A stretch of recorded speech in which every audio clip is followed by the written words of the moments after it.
For my daughter's 6th birthday, my in-laws sent her a cute brown teddy bear as a gift. She looked happy at first, then froze. "Mommy, what is it?" I looked closer and went pale. I didn't shout. I took action. 3 days later, police were at their door. Abigail's 6th birthday was supposed to be simple. Drop a comment below and let me know where you are watching from and what time it is for you right now. Let's see how far our community of survivors reaches tonight. I gently took the plush toy from Abigail's hands, flashing her a warm, effortless smile. I told her the teddy bear just needed a quick checkup in my studio before he could join the party. She nodded, completely distracted by her birthday cake, and ran back to her friends. The moment the door of my home office clicked shut, the warmth drained from my face. My breath didn't catch and my hands didn't shake. Instead, a cold, sharp focus took over. I sat down at my design desk, under the harsh LED task light. This wasn't a breakdown, it was a tactical assessment. Using my heavy-duty fabric shears, I carefully snipped the neat, thick stitching along the bear's spine. I parted the synthetic fur and reached past the polyester stuffing. My fingers brushed against something solid, dense, and entirely synthetic. I pulled it out. It was a sleek, matte black tracking module, no larger than a matchbox, integrated with a high-sensitivity environmental microphone. A premium commercial-grade piece of spy tech. It was designed to stream real-time location data and crystal-clear audio straight to a remote server. I didn't cry. I didn't call my ex-husband Tyler to scream or demand answers. Giving him an emotional reaction would only tip them off, and I refused to give away my position before the chessboard was even set. If Tyler and his parents wanted to play a game of metrics and surveillance, I was more than ready to show them how an independent designer handles data infrastructure. Anger wasn't loud this time. It was clinical. I flipped open my laptop, the screen illuminating the dark room. With a few rapid, precise commands, I revoked Tyler's remaining legacy access to our old shared cloud storage. Next, I updated the firewalls for my freelance design business, blocking every IP address associated with his family's corporate office. Then, I focused on the device itself. I grabbed my camera, snapped high-resolution, macro photos of the hardware, and meticulously typed the unit's printed serial number into a secure, encrypted document. This wasn't just a hidden microphone anymore.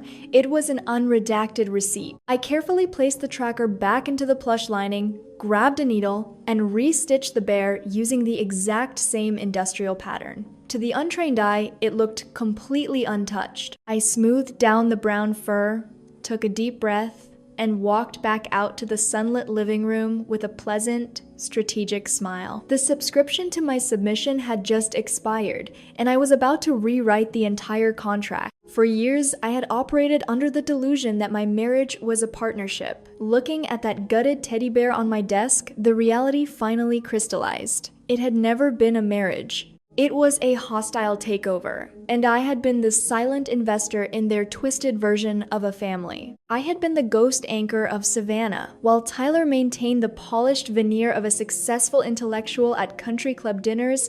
I was the one working until 3 in the morning, grinding through endless freelance design contracts. He told everyone his financial losses were simply failed investments in a volatile market. I knew the truth. They were massive, hidden gambling debts, bleeding our joint accounts dry. Every time the bank hovered on the edge of foreclosure, I quietly wired the funds, zeroing out his mistakes to keep a roof over our heads. I balanced the books so he wouldn't have to face the deficit. And my reward? Whenever I sat at Patricia and Gregory's antique mahogany dining table, they looked at me with the polite, icy contempt reserved for the hired help. They were old Savannah money, a status that demanded respect regardless of their actual cash flow. In their eyes, my exhausting work ethic was just a tacky necessity. My compassion had been a luxury they had overdrafted for years, taking my money while dismissing my humanity. But the true objective, the real asset they were relentlessly circling, was never about keeping Tyler out of bankruptcy. It was about Abigail. Or, more accurately, it was about the $300,000 trust fund my late father had established exclusively for her future. To Patricia and Gregory, that trust wasn't a sacred promise to a child, it was a locked vault of liquid capital. It was a desperately needed corporate bailout for their failing, over-leveraged family enterprise. They needed to control Abigail, to control the capital. This is the insidious trap of cruel normalization. When you are dealing with a narcissistic collective, a family unit that operates like a predatory syndicate, the rules of reality are warped. They do not see boundaries, they only see obstacles to their acquisitions. Patricia and her husband had completely normalized their ruthless behavior through constant mutual validation. In their minds, planting a tracking and recording device inside a 6-year-old's birthday present wasn't an act of psychological violence. It was a standard operating procedure. It was their inherent, privileged right to monitor their investments and protect their assets. They justified the surveillance as a necessary audit of a mother they deemed inferior. They truly believed their bloodline granted them absolute immunity. They thought my silence over the years was a sign of weakness. They assumed I was too attached to the idea of a family to ever demand an accounting of their actions. But they had miscalculated the balance sheet. By smuggling that piece of hardware into my home, they hadn't secured their control. They had handed me the undeniable proof of their corporate espionage. I was no longer the silent partner absorbing their debts. The era of free capital was over, and I was about to liquidate the entire arrangement. Tyler's opening move was entirely predictable. Less than 48 hours after the birthday party, I was served with an emergency custody petition. It was a hostile legal bid, masked as parental concern. He didn't just cite my freelance schedule. He submitted a fabricated affidavit claiming I had left Abigail home alone overnight while attending out-of-state design conferences, framing it as severe child endangerment. His objective was glaringly obvious: to secure sole custody of our 6-year-old daughter to gain full administrative control over her $300,000 trust fund. Simultaneously, Patricia launched a coordinated smear campaign through the affluent social circles of Savannah. It was a calculated public relations strike designed to bankrupt my reputation, painting me as an erratic, unfit mother who was hoarding their family's rightful financial assets. They expected a breakdown. They anticipated panicked phone calls, desperate pleading, and the emotional collapse they had engineered me to exhibit for years. I didn't answer a single one of their provocations. I went back to my spreadsheet. I gathered my files, put on a sharp blazer, and walked into the downtown office of Vanessa, my family law attorney. Vanessa was a shark in a tailored suit, cold, clinical, and completely immune to Savannah's old money theatrics. I didn't sit in her plush leather chair and cry about the injustice of it all. I slid a sleek, manila folder across her glass desk. Inside was the complete forensic profile of the tracking module I had extracted from the teddy bear, including high-resolution photographs, serial numbers, and intercepted transmission frequencies. I laid out the data with lethal precision. This is what people misunderstand about the silence of a survivor. Society often frames our quiet endurance as a heavy, invisible chain of submission. They assume we stay quiet because we are broken, trapped in a deficit of courage. But my silence had never been a surrender. It was a long-term investment. It was the tactical patience of someone navigating hostile territory, carefully observing the patterns, and waiting to acquire the exact piece of leverage needed to dismantle the entire operation. Every insult I had swallowed, every late-night payment I had made to cover his debts was just data collection. Now, I held the final, undeniable metric to close the ledger. Vanessa reviewed the file, a slow, razor-sharp smile spreading across her face. We didn't just have a defense. We had the ultimate counter-offensive. We knew Tyler and Patricia would demand their court-mandated visitation that upcoming weekend at their sprawling estate. Instead of fighting the injunction and tipping our hand, Vanessa drafted a different strategy. We would send Abigail into their territory, but not unequipped. Before I buckled Abigail into Tyler's luxury SUV that Friday afternoon, I helped her put on her favorite heavy denim jacket.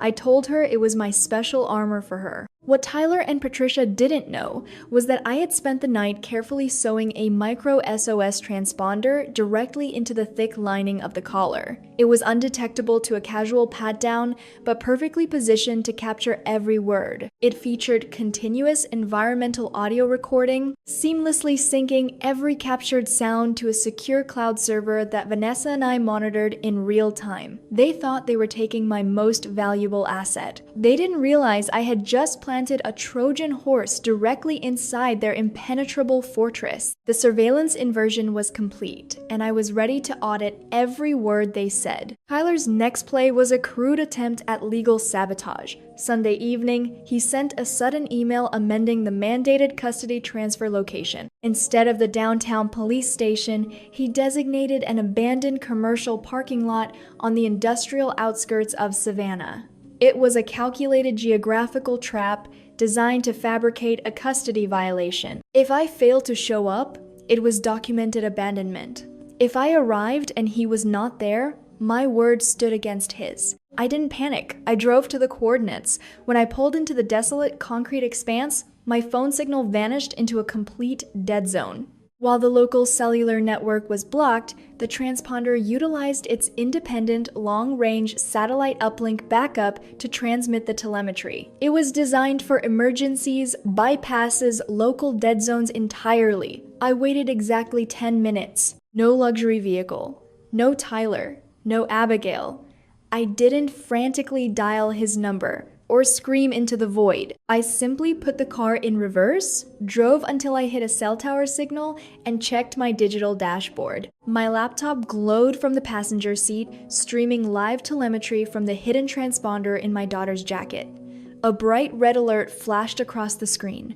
Abigail had pressed the emergency button. The global positioning coordinates did not point anywhere near the abandoned parking lot. The beacon was transmitting directly from the fortified gates of Patricia and Gregory's isolated family estate. They had never intended to make the exchange. This was a staged abduction disguised as a clerical error, a deliberate stress test to force me into a hysterical reaction.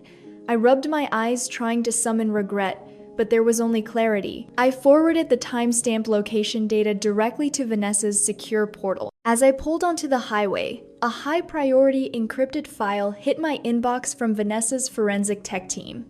It was the final audit of the spy module I had extracted from the teddy bear. The hardware was sophisticated, but the financial trail funding, it was remarkably sloppy. The device transmitted its audio files to a remote cloud server. Following the digital invoices, the tech team traced the monthly hosting payments back to a specific routing number. It did not belong to a corporate security firm or Tyler's private checking account. It led straight to an offshore shell account, registered exclusively under Patricia's name. The forensic data did not just expose a surveillance operation, it unearthed a massive multi-year financial crime. Cross-referencing the offshore routing number with my corporate tax ID revealed a devastating truth. Patricia hadn't been stealing from our joint checking account where I would notice. Using the guarantor status she held from the early days of my business, she had secretly opened a massive high-yield line of credit under my company's name. She had been systematically drawing down tens of thousands of dollars directly into her shadow account, leaving me legally liable for a mountain of hidden corporate debt. She was not just monitoring my home, she had been embezzling my capital to fund their aristocratic facade. They thought they were outsmarting a desperate mother in a vacant concrete lot.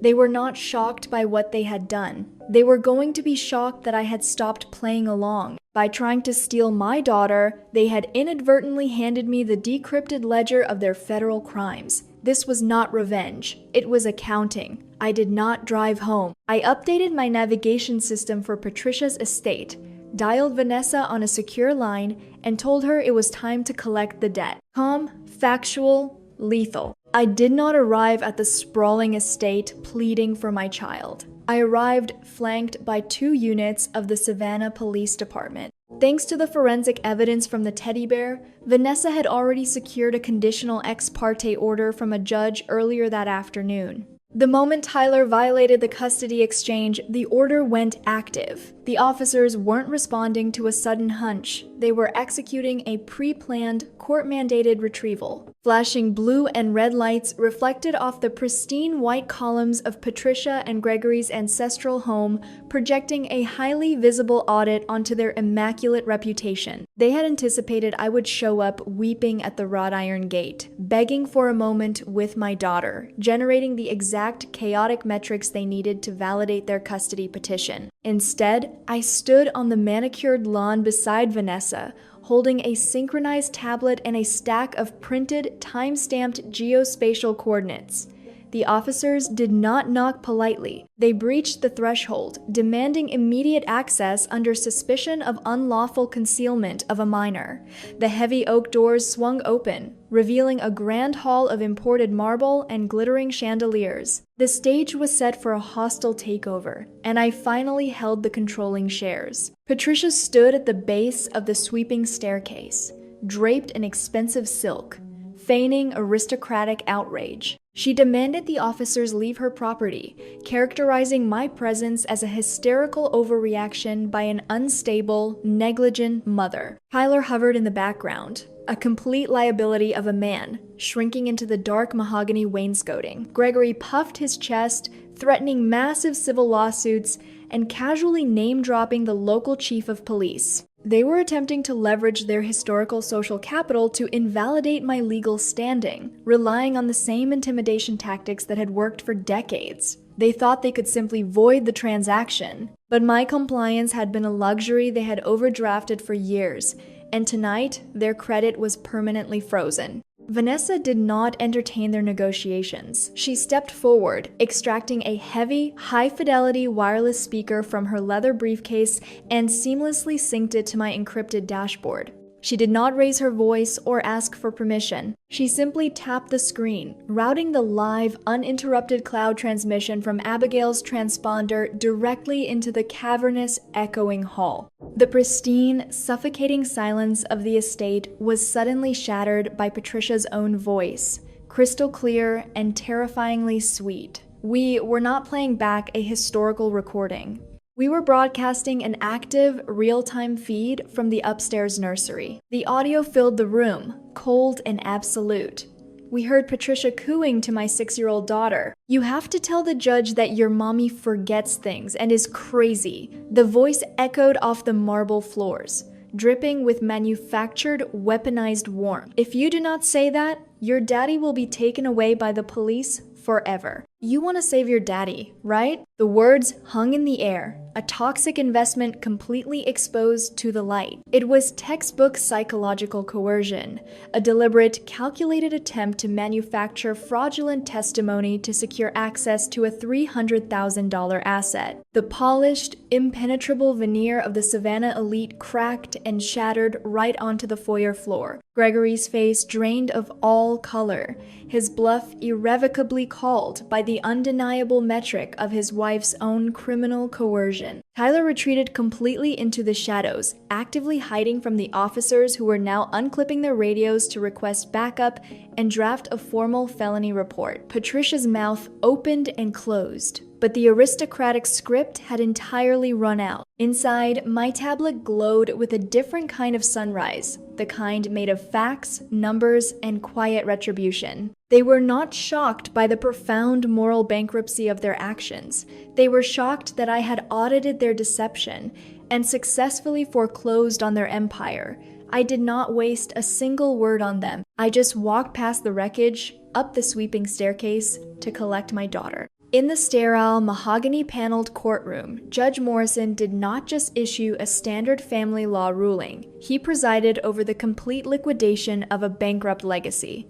Tyler's legal defense went entirely insolvent the moment Vanessa entered the transponder's audio into the public record. The gavel came down with absolute finality, issuing an immediate, indefinite restraining order against Tyler and his entire family. There would be no shared custody, no supervised weekend visitation, and Judge Morrison proactively froze all administrative access to the $300,000 trust fund pending a full criminal investigation. That capital was now locked in an impenetrable legal vault, permanently shielded from their predatory grasp. Furthermore, Judge Morrison did not stop at family court. He forwarded our forensic data, the offshore routing numbers, and the physical tracking device directly to federal prosecutors. The untouchable aristocratic Vale of Savannah was swiftly traded for pending federal indictments of illegal wiretapping, child coercion, and systemic financial fraud. I didn't even look back at Tyler or Patricia as the bailiff escorted them out of the gallery. The transaction was over. The account was permanently closed. Today, my new freelance design studio is flooded with warm, golden morning sunlight, a sharp and beautiful contrast to the cold, harsh glare of the night I dismantled that teddy bear. Across the room, Abigail sits at her own miniature drafting table, humming happily as she colors wildly outside the lines, completely untethered from the heavy expectations of a family that only saw her as a financial asset. Looking at her, I understand the true nature of our victory. True justice is never about the hollow satisfaction of watching the people who hurt you suffer. It is not a return on investment measured in their public ruin or their tears.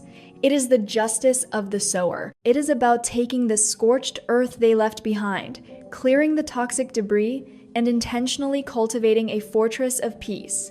It is about building a secure, flourishing sanctuary where the next generation can grow in the light, free from the dark, heavy chains of manipulation. To anyone out there listening who has ever been made to feel like you are standing on the fringes of your own family, who has been treated as a disposable resource rather than a living, breathing human being, I see you, and I know exactly how heavy that invisible chain feels. I've come to realize that the hardest part of surviving a narcissistic ecosystem isn't the final explosive confrontation. The hardest part is unlearning the lie that you somehow deserve the disrespect. If you find yourself in a similar situation, remember that you do not have to accept their terms. Your silence does not have to be weakness. It can be the quiet, strategic time you need to gather your strength, assess the data, and build your escape. You do not owe your abusers a breakdown, and you certainly do not owe them your future. Forgiveness isn't always for the other person.